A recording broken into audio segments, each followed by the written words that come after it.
Hey everyone, I want to come to you guys to, I guess it's been a while since I've been online, so I wanted to come on just to make sure to give you guys an update on my living situation and let you guys know that I'm safe and I'm fine. And I want to thank you guys for your prayers. I want to first ask you to like, share, and subscribe if you can. This video, like, share, and subscribe this video. And I'm here right now at my current place of living at Broward Partnership. As you see the big old Broward County logo that's there underneath it. I'm here now because of policy for clients. We're to refrain from recording videos inside of the facility. So I'm on the outside and I'm recording what I can just to keep everybody updated. There have been I won't say so many, but there have been people who have been praying for me. Some have reached out to me on Facebook, and unfortunately, and I apologize for not being able to get back to you, there has been a lot going on, and sometimes you can just only focus on so much because one conversation is not just a conversation. It's a detailed conversation that you have to get around to everybody else too as well. But after the last video, I was in Motel 6, I believe, and I may have to raise my voice. So if I raise my voice, it's only because of the traffic around me, and I'm not sure if you can hear me clearly. Hopefully you can. But the last one was at was at the Motel 6. It was around May 18th, I believe. That was my last video to you. And from there, I was in pretty much homelessness. I went into homelessness. Living on the street for at least 10 days. There's a organization, Broward Task Force, Outreach or something. I've written to them twice. The first time, no beds was available. And the second time, which was about 10 days later, beds became available. I think I went to a different location. It was in Hollywood. Beds became available then. But getting back on this, I've been here at Broward Partnership since June 2nd, 2026. Of course, it's 2026, but I've been here since June 2nd. And I'm not going to lie about my stay here. There are great and wonderful people here, but I have run into issues. So the issues I've run into, I'm still here more than 45 days now waiting on what they call as a case plan. And although there was one case plan that was given to me, and forgive me if I'm distracted, sometimes there's noise around me or traffic or someone may be talking. I can be easily distracted a little bit. So if that happens, I hope you follow me, and I hope to stay on track for you too as well, just a little bit.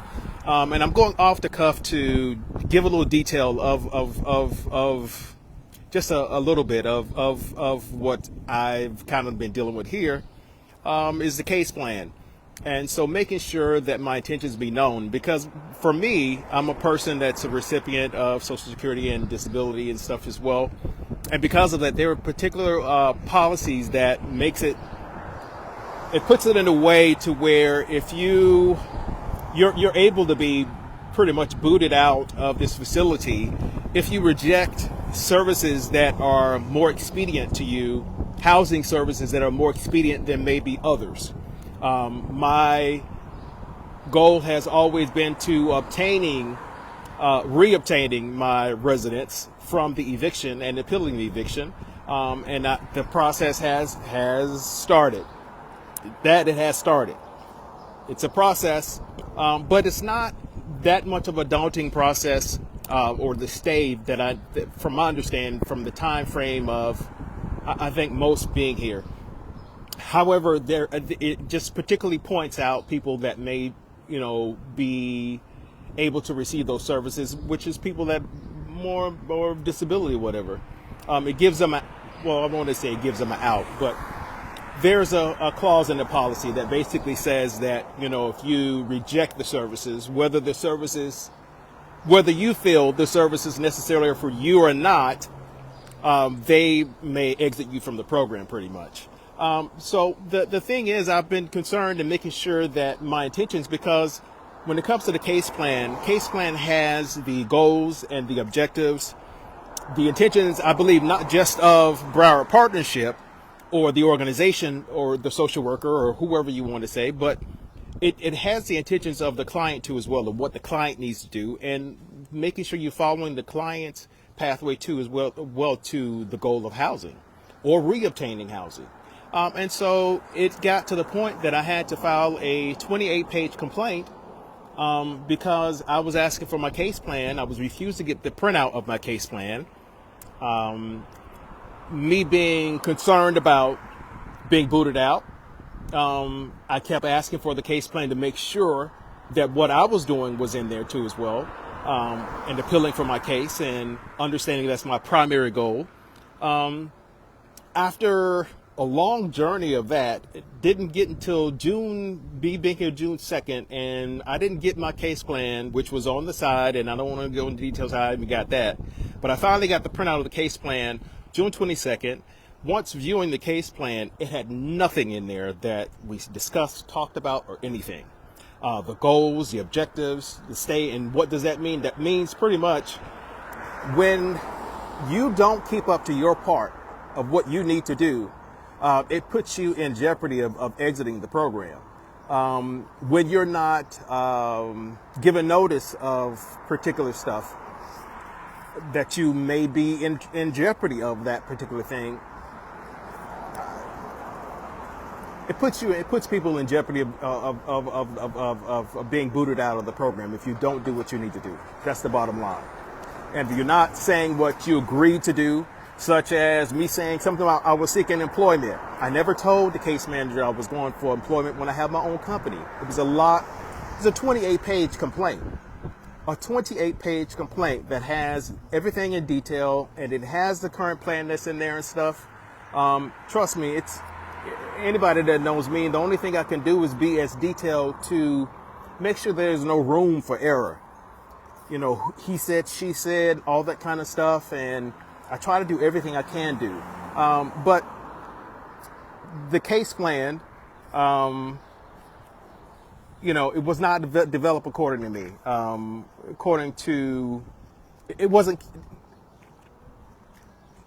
I mentioned to the case manager when he provided it to me that, you just put my name on it. That's it. That's all it was. And the person apologized. And they said that we'll work it out. But by that time, we had already gone through so much of, you telling me that I can't get the case plan or be printed out for me. You didn't give me an option of telling me to go to an administrative office to get the copy of it. I never got that. I was just told no, that I could not get it, and everything was fine, and my case was noted. So besides that, we moved on to a new case manager. I met with Miss Brown, Miss Gordon. Miss Brown is the programs administrative, I believe, over both facilities that's in Fort Lauderdale and Pompano. So I met with them, with Miss Brown, Miss Gordon, and Mr. Gustavo. I can't pronounce his last name correctly, so I do apologize for just saying his first name. But I met with them, and we had a meeting, and they saw everything. They provided me with a new case manager. However, I'm still, because of an email, I'm unsure if they provided me with a new case manager because of my disability or because of the errors of the case manager. Then it went on to me signing something new that now has a diagnosis that is rightfully objected to. So there's medical records that can object to that diagnosis, that rightfully objects to the diagnosis, and I feel like I was forced to sign it. And if you don't end up signing case plan, your new case plan, which we were agreed to sign a new case plan, then what you're doing here pretty much. It's almost making it seem as if you're doing nothing now.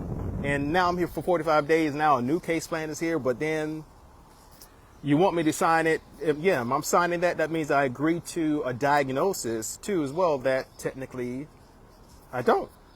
So anyway, and then there's a process for that. There's a process for that. It's just bearing with the process and me not seeming that this time that's been spent is now, it's like it's on my dime, but I've been the person that has been reaching out to supervisors to via emails, processes, reading the handbook over again. What do I do? What do I do? But it seems like, yeah, no, the dime is on me. You know, the time is still on me and me spending it here. So at the end of the day, getting back to what I was going through, that's a little bit of the details, and it's cloudy, but you know, I said it off the cuff. You know, I said it off the cuff. If I had anything, a little, you know, tweak or tiny thing to it, I'll review it and make sure that I said everything correctly, and it does not mispaint anybody. I don't want it to mispaint nobody or what's going on or what's happening. I'm not that kind of person. So I'd rather say little about it until I have enough to say a lot or something, but say something more detailed than just something that's off the cuff. No, I just rather tell y'all what's going on. No, my case plan is not right. You know, multiple things that's in the case plan is not right. Me was supposed to be going to jobs. You know, client agrees to go jobs. And this is the thing that's supposed to be weekly. So you're supposed to come back to your case manager weekly, and I'm supposed to say I went to a job interview. How am I going to job? I'm disabled. I have my own. And you're saying this is the stuff that I agreed to you that I was doing? So sooner or later, somebody would have got booted. And why I was prevented from seeing what I agreed to doing, I don't know.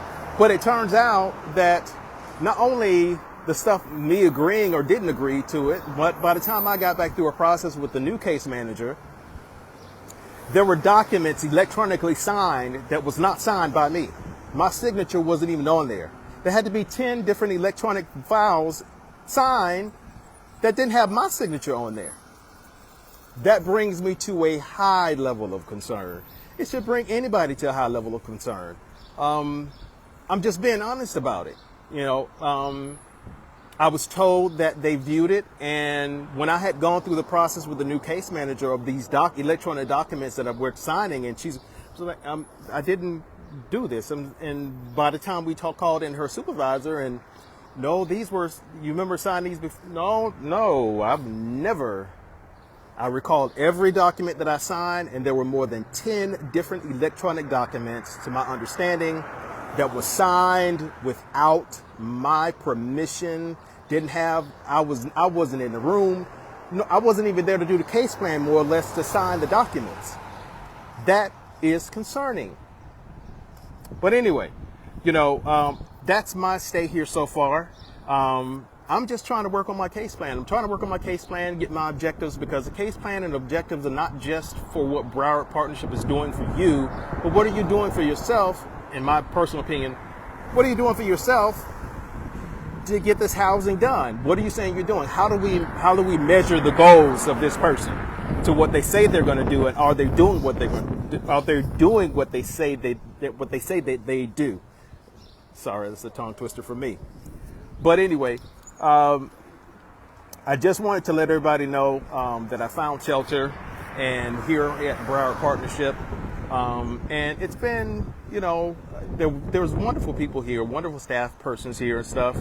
And it's the experience of being homeless. I think I've mentioned it before about the experience of being homeless and how that can be,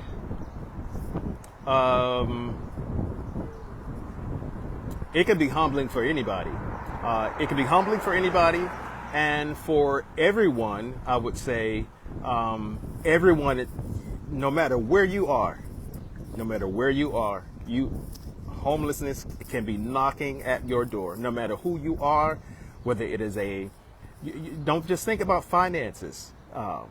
Don't just think about the lifestyle you live in. You know, think about tragedies and fires and certain experiences that, you know, acts of God that we don't expect, but when they happen, they happen. And when they humble you, they humble you. And when they humble you, they humble you. So I am definitely humbled by the experience. However, you know, being humbled by the experience, sometimes there's a standard, you know, like, okay, well, you're part of a process now that you're entering into. and you're reading something that you're now held standard, reading something meaning the client handbook that you're held standard to, you expect almost the same thing as well. Well, what you're reading is almost like reading a Bible. This is the only thing I have to go off of. The client handbook and the orientation handbook, as I described it to someone else, it's like the articles of incorporation for a corporation. So it's like the constitutional bill. This is how we constitute ourselves. This is what our standard of how we operate and what we go by. That's their personal corporate constitution. In my opinion, that's me. And so it trickles down to when you have the client now handbook, this is your policies, these are the rules, this is the standard. Okay, so I'm reading it, I'm going by the standard, by the policies and by the rules. And sometimes when you look up and you're looking down and you're reading, you're looking up and you're looking down, and things are not adding up to be what you're reading sometimes. So, again, thank you guys for keeping me in your prayers. To those who have reached out to me, I do apologize for me just not reaching back. I just had so much to do. I want to thank definitely the support of my church that I mentioned before in the previous video, Antioch Missionary Baptist Church, who, they were going to help me out with an apartment and stuff. But I just didn't take up what I did not want to do, and I apologize for being loud if I am loud to you, but it's just noise and it's a lot more wind. But I didn't want to misuse church. I'm sorry, I didn't want to misuse church funds. I felt that position that I was put in was not a good position. I spoke with, I believe it was Deacon Merrick, who was also placed on the phone and agreed about the position as well in council, to make sure that I was making the right decision and not going off of that particular placement, because it would have not been the right placement for me that was going on at the time. So just I look forward to pursuing my my case and my civil case that I still have, my racial discrimination case in housing that I still have, that going back to the federal, I still do. I'm looking forward to that. As I spoke before, this eviction that occurred, I'm in the process of appealing this eviction. I look forward to completing that at least. The next time, I do hope and pray that you guys see me in a different shirt, of course. I may have the same badge. This badge is now